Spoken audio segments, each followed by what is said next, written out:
Hello YouTube, it's Tuesday, so let's write a movie.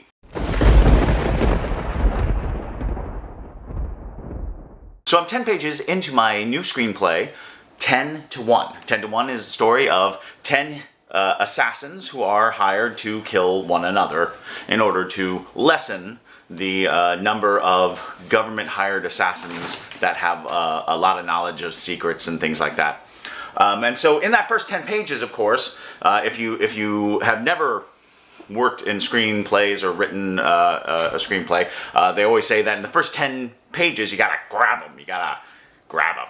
And grabbing an audience is very important. Appropriately grab your audience, because you want the first 10 pages to basically secure the next 90 pages. You want 10 pages of just solid, strong stuff.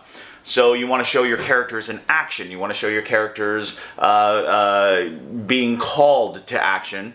This is pretty important because there are plenty of movies where you watch it and that first 10 minutes can truly make or break a movie, your desire to see it. One of the games that I play with my friends, we come over to the house and we will watch just 5 minutes of a movie. And we just skip from 5 minutes to 5 minutes to 5 minutes to 5 minutes. And we would only watch the movie that gave us enough reason to keep watching it after 5 minutes. And usually we would pick low budget and not necessarily Hollywood movies. Because here's the thing. The Savage Brushstroke is a person's passion. Is the individual's passion. The actor, the artist, the filmmaker. And it is not about necessarily how successful they are. And so I get great joy from watching these people who have banded together to make a movie, and oftentimes these small independent micro-budget movies are fascinating to me because I know that behind them was this idea, this dream of making a movie. Now today, for Savage Brushstroke, I would like to talk about actors and acting.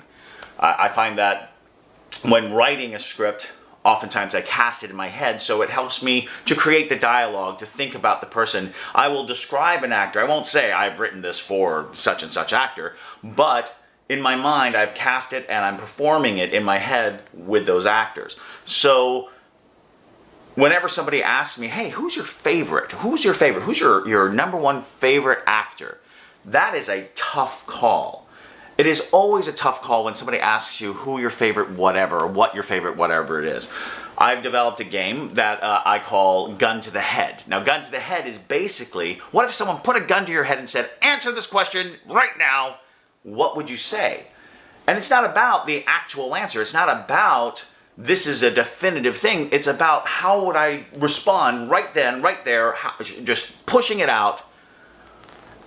And I found that I will always say Peter O'Toole. I love Peter O'Toole. I could just look at that man and say, yes, listen to him talk all day. And there was something about him that just drew me in. I just loved looking at his performance. He had an amazing presence. There was something both calm and tumultuous. There was something that made me engage his character so much.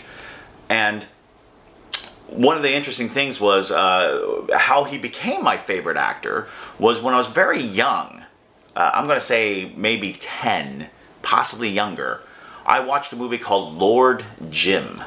Now, Lord Jim was this amazing epic, Joseph Conrad novel, I believe, but an incredible movie made from it.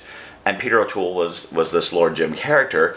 And what was fascinating was I had developed a passion at a very young age for heroes who die. And I don't know exactly where that, well, I do know exactly where that came from. It came from Cyrano de Bergerac. But I don't know why the attachment was so strong to the idea. I think it was because I was always given this concept that heroes win and heroes live and heroes triumph. And And to see a hero die was so jarring to me that I was just drawn right into it. I couldn't come up with an answer to why the hero dying was so compelling to me as a child. But in the movie Lord Jim, Peter O'Toole, I remember watching and falling in love with him.